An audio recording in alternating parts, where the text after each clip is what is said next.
প্রিয় দর্শক, সালাম ও শুভেচ্ছা নেবেন। সারা দেশ এখন যে ঘটনাটি নিয়ে সবচেয়ে বেশি উত্তাল সেটি হচ্ছে মিটফোর্ড হত্যাকাণ্ড। আপনারা জানেন যে ঘটনাটি ঘটেছে গত 9 তারিখ এবং ঘটনা ঘটার পর সোশ্যাল মিডিয়াতে এটা নিয়ে নানান ধরনের আলোচনা হয়েছে, ভিডিও ভাইরাল হয়েছে। কিন্তু অবাক করার বিষয় হচ্ছে মূল গণমাধ্যমগুলোতে এই খবরটি আসছে 2 দিন পরে।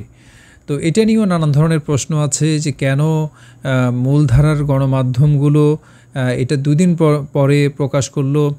মূলধারার গণমাধ্যমগুলো কিন্তু সোশ্যাল মিডিয়ার উপরে নির্ভরশীল হয়ে পড়েছে। এই যে মিটফোর্ডের ঘটনাটি সোশ্যাল মিডিয়ার যে গুরুত্ব এটাকে আরও একবার প্রমাণ করে।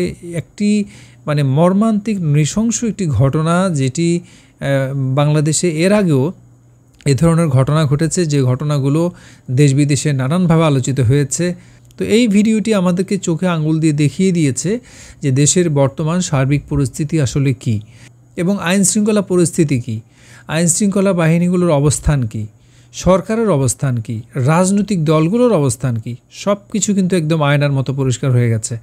আপনারা দেখেন, এই ঘটনাটি ঘটার পর দোষারোপের রাজনীতি চলছে, একে অন্যকে কীভাবে ঘায়েল করা যায় সেটা চলছে। সবচেয়ে অবাক করা বিষয় হলো, পুলিশ এখনও বলছে যে হত্যাকারীদের রাজনৈতিক পরিচয় তারা জানতে পারেনি, অথচ এরই মধ্যে খবর চলে আসছে যে বিএনপি বা যুবদলের পক্ষ থেকে এই হত্যাকারীদের যে বেসিক যে পরিচয়টা পাওয়া গেছে, বিএনপি এরই মধ্যে তাদের দল থেকে বহিষ্কার করেছে এবং তারা তাদের অবস্থান পরিষ্কার করে দিয়েছে। যুবদলের পক্ষ থেকে দাবি করা হয়েছে সংবাদ সম্মেলনে, তারা বলছেন যে মূল যারা আসামি তাদেরকে তালিকা থেকে বাদ দেওয়া হয়েছে, অর্থাৎ মূল আসামিদেরকে বাদ দিয়ে অন্যদেরকে সন্দেহভাজন যারা তাদেরকে ধরা হচ্ছে, মূল আসামিদেরকে ধরা হচ্ছে না। তো এটা যদি সত্যিকার অর্থেই ঘটে থাকে এটা খুবই নিন্দনীয় এবং এটা সবচেয়ে বাজে একটা উদাহরণ হবে পুলিশের জন্য।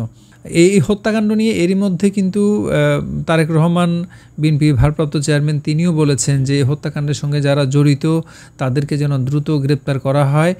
গত 9 তারিখের ঘটনার রেশ কাটতে না কাটতেই এখন মিরপুরের পল্লবীতে একটি ব্যবসা প্রতিষ্ঠানে 5 কোটি টাকা চাঁদা দাবি করা হয়েছে এবং চাঁদা না পেয়ে ওই প্রতিষ্ঠানে গিয়ে গুলি করা হয়েছে এবং গুলিতে একজন আহত হয়েছে। খবরে বলা হয়েছে চাঁদা না দেওয়ায় পুরান ঢাকায় এক ভাঙারি ব্যবসায়ীকে নৃশংসভাবে হত্যা নিয়ে দেশ জুড়ে ক্ষোভ বিক্ষোভের মধ্যে রাজধানীর পল্লবীতে একই কারণে একটি ব্যবসা প্রতিষ্ঠানে সন্ত্রাসী হামলার ঘটনা ঘটেছে।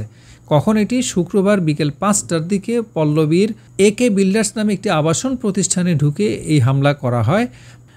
মানুষ তাদের জানমালের নিরাপত্তা চায়, সেই ক্ষেত্রে সরকার যদি দায়িত্ব পালনে ব্যর্থ হয় তাহলে সরকারকে এটা বলতে হবে, ব্যর্থতা স্বীকার করতে হবে।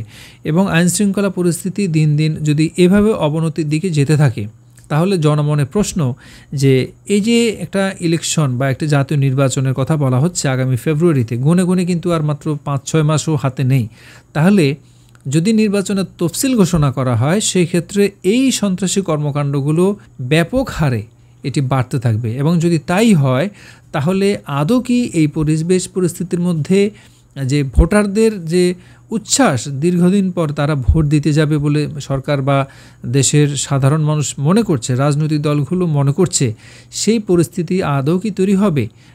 এখনই যদি ভয়ের এই রাজত্ব কায়েম করা হয়, এই সন্ত্রাস, চাঁদাবাজ, দখলদারের যে রাজত্ব তৈরি হচ্ছে এগুলো যদি প্রতিষ্ঠিত হতে থাকে তাহলে সবাই বলাবলি করার চেষ্টা করবে এবং বলাবলি করছে। তাহলে আসলে এই সরকারের দায়িত্বে থাকার প্রয়োজনটা কী? সরকারকে এখন স্পষ্ট করতে হবে যে সরকার আসলে কি করতে চায় এবং সরকার কি আদৌ দায়িত্ব থেকে তাদের দায়িত্বে অবহেলা বা দায়িত্বে ব্যর্থতা স্বীকার করবে, নাকি তারা এটাকেও কোনো না কোনোভাবে ধামাচাপা দেওয়ার চেষ্টা করবে। দর্শক, আমাদের সবারই প্রত্যাশা এ ধরনের ঘটনার জন্য আর পুনরাবৃত্তি না ঘটে এবং নৃশংস এই ঘটনাগুলোর সুষ্ঠু তদন্ত এবং দ্রুত বিচার কার্যকরের মাধ্যমে দেশের আইনশৃঙ্খলা পরিস্থিতি স্বাভাবিক করা হোক, এই প্রত্যাশা রেখে এখনকার মতো বিদায় নিচ্ছি। ভালো থাকবেন, সুস্থ থাকবেন। আল্লাহ হাফেজ।